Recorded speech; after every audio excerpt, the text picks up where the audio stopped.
എല്ലാവർക്കും നമസ്കാരം. മൃദുമാല ആർട്ട് ഫാമിലിയുടെ പുതിയൊരു വീഡിയോയിലേക്ക് ഞങ്ങളെ വീണ്ടും സ്വാഗതം ചെയ്യുന്നു. ഞങ്ങളിന്ന് വന്നിരിക്കുന്നത് കപ്പപ്പുട്ടായിട്ടാണ്. ഈ കപ്പപ്പുട്ട് നമ്മൾ ഉണ്ടാക്കിയിട്ട് അതിനകത്ത് ഫിഷ് മോളി വറ്റിച്ച് വെച്ചിട്ട് നമ്മൾ വാഴയിലയിൽ ഒന്ന് പൊള്ളിച്ചെടുക്കും. അതാണ് ഇന്നത്തെ റെസിപ്പി. അപ്പോൾ റെസിപ്പി മുഴുവൻ എല്ലാവരും സ്കിപ്പ് ചെയ്യാതെ കാണണം വീഡിയോ. ഒപ്പം തന്നെ ലൈക്ക് ചെയ്യുകയും ഷെയർ ചെയ്യുകയും കമൻറ്റ് ചെയ്യുകയും സബ്സ്ക്രൈബ് ചെയ്യുകയും അടുത്ത ബെൽ ബട്ടൺ ക്ലിക്ക് ചെയ്യുകയും ചെയ്യണം. അപ്പോൾ നമുക്ക് വീഡിയോയിലോട്ട് പോകാം. കാത്തിരിക്കുക ഫിഷ് മോളിക്കും കപ്പപ്പുട്ടിനും വേണ്ടി. നമുക്ക് കപ്പപ്പുട്ട് ഉണ്ടാക്കാൻ എന്തൊക്കെ വേണം നോക്കാം. ആദ്യം തന്നെ കപ്പ നല്ലോണം ചീവി അതിലെ വെള്ളം മുഴുവൻ പിഴിഞ്ഞ് കളഞ്ഞ് ഉപ്പിട്ട് തിരുമ്പി വെച്ചതാണിത്. അടുത്തതായിട്ട് തേങ്ങ ചിരുകിയത് നമുക്ക് പുട്ടിന് ഇട്ട് കൊടുക്കാനുള്ളതാണ്. ഇനി ഫിഷ് മോളിക്ക് എന്തൊക്കെ വേണം നോക്കാം. സവാള, ഇത് 3 സവാളയുണ്ട്. കുടംപുളി, ഇഞ്ചി വെളുത്തുള്ളി ചതച്ചത്, കറിവേപ്പില, തേങ്ങാപ്പാൽ 1-ാം പാലും 2-ാം പാലും ഉണ്ട്. മുളക് പൊടി, മല്ലിപ്പൊടി, മഞ്ഞൾപ്പൊടി, ഉപ്പ്. മീൻ ഉപ്പും മഞ്ഞളും മുളക് പൊടിയും ചേർത്ത് പുരട്ടി വെച്ചിരിക്കുന്നതാണ്. ആദ്യം ഒരു പാൻ അടുപ്പത്ത് വെച്ച് വെളിച്ചെണ്ണ ഒഴിക്കുക. വെളിച്ചെണ്ണയാണ് നല്ലത്, എന്നാലേ നല്ല സ്മെല്ലുണ്ടാവുള്ളൂ.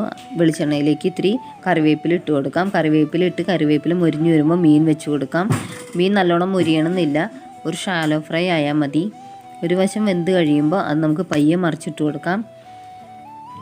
അപ്പോൾ മീൻ മുഴുവൻ നല്ലോണം വെന്തിട്ടുണ്ട്. ഇനി നമുക്കതൊരു പാത്രത്തിലേക്ക് മാറ്റാം.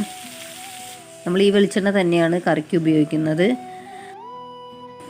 വേറൊരു പാത്രം അടുപ്പത്ത് വെച്ച് അതിനകത്തേക്ക് വെളിച്ചെണ്ണ ഒഴിച്ച് കൊടുത്ത് കറിവേപ്പില ഇട്ട് കൊടുക്കാം. കറിവേപ്പില മുരിഞ്ഞ് വരുമ്പോൾ അതിനകത്തേക്ക് ഇഞ്ചിയും വെളുത്തുള്ളിയും ചതച്ചതിട്ട് കൊടുത്ത് പച്ചമണം പോകുന്നത് വരെ വഴറ്റാം. ഇഞ്ചിയും വെളുത്തുള്ളിയും വഴന്ന് വരുമ്പോൾ അതിനകത്തേക്ക് സവാള ഇട്ട് കൊടുക്കാം. സവാള ഒരുവിധം വേവാകുമ്പോൾ നമുക്ക് ഉപ്പിട്ട് കൊടുക്കാം. മീനിൽ ഉപ്പിട്ടത് കൊണ്ട് അധികം ഉപ്പിടരുത്. സവാള നല്ലോണം വഴണ്ട് വന്നിട്ടുണ്ട്. ഇനി നമുക്കതിനകത്തേക്ക് പൊടികൾ ഇട്ട് കൊടുക്കാം. മല്ലിപ്പൊടി 4 ടേബിൾ സ്പൂൺ,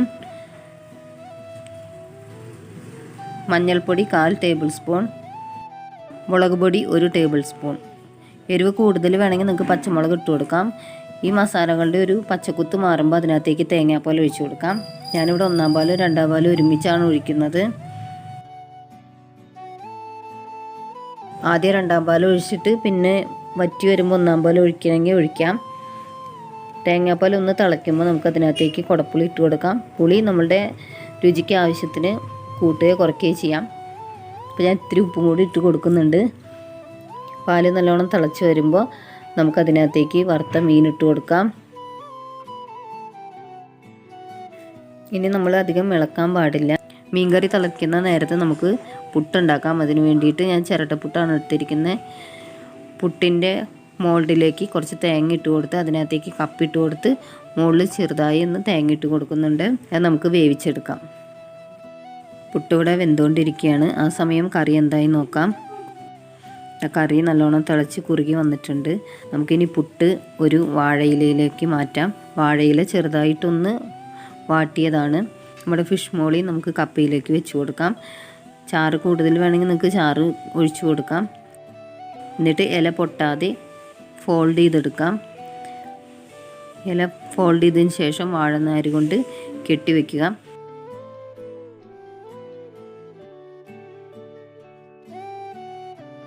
ഒരു ദോശക്കല്ല് അടുപ്പത്ത് വെച്ച് ഇല നമുക്ക് വഴറ്റിയെടുക്കാം. നമ്മുടെ കപ്പപ്പുട്ടും ഫിഷ് മോളിയും ഇതാ വാഴയിലയിൽ പൊള്ളിച്ചിട്ടുണ്ട്. അപ്പം നമുക്കിത് തുറന്ന് നോക്കാം.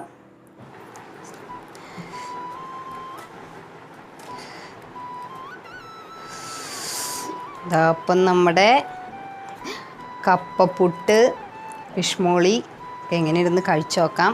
നമുക്കിത് ഇത്തിരി പുട്ടും ഇച്ചിരി മീനും ഇച്ചിരി ഗ്രേവിയും കൂടെ ചേർത്ത് ഒന്ന് കഴിച്ചു നോക്കിയേ.